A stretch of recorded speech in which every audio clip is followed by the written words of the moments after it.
leader qui est en toi.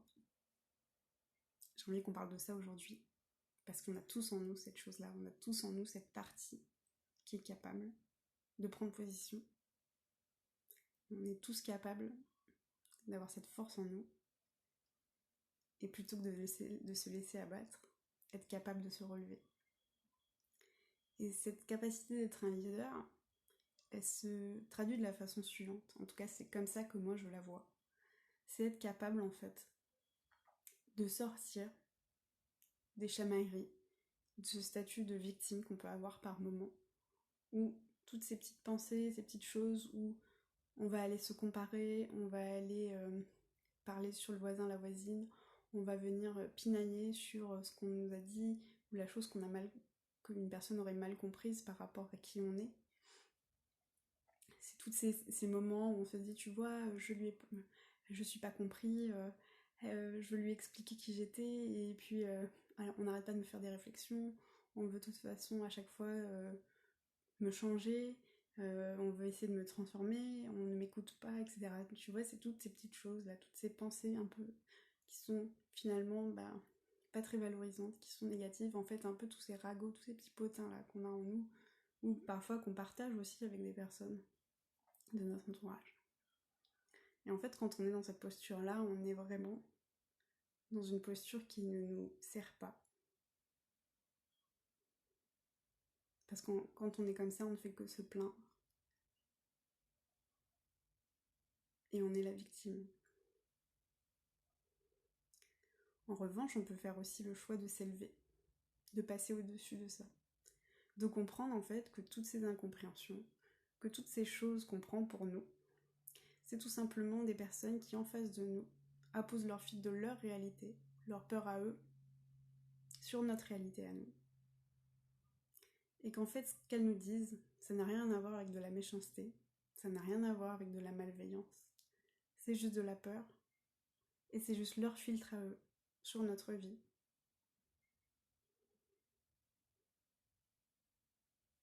Et qu'en fait, quand ça ne fonctionne pas, quand le dialogue n'est pas possible ou que deux personnes ne se comprennent pas, c'est tout simplement que c'est pas compatible.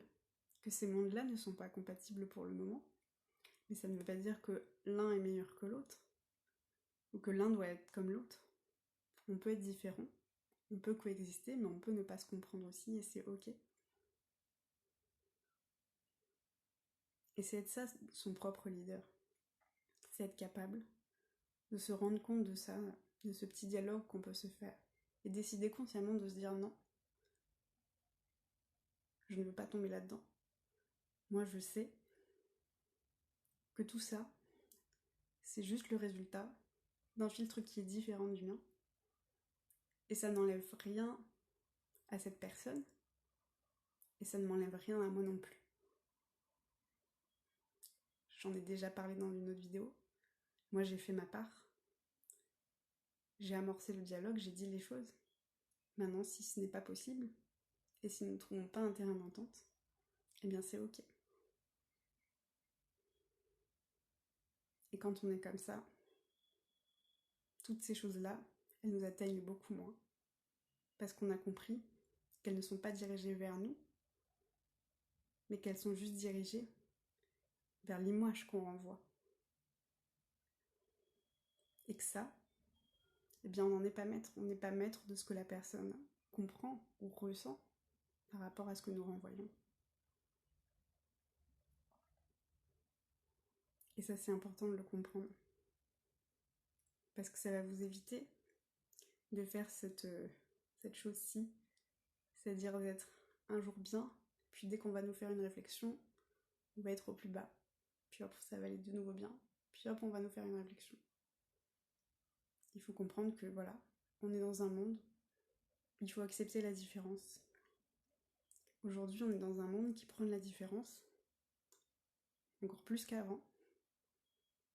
On le voit pour certaines minorités. Mais c'est bien aussi de l'adopter dans notre comportement. C'est bien aussi d'être bienveillant par rapport aux personnes qui ne sont pas comme nous. De comprendre qu'il y a différents univers, différentes réalités. Et que même si ces réalités, si on ne les comprend pas, eh bien, elles peuvent exister, elles peuvent coexister. que chacun fait du mieux qu'il peut avec ce qu'il a reçu, comme croyance, comme héritage aussi, comme culture. Et que on peut s'entendre sur certains points, mais peut-être pas sur d'autres. Mais ça ne veut en aucun cas dire que ces personnes sont bien ou mal. C'est juste des choses qui ne sont des mondes qui ne sont pas compatibles peut-être.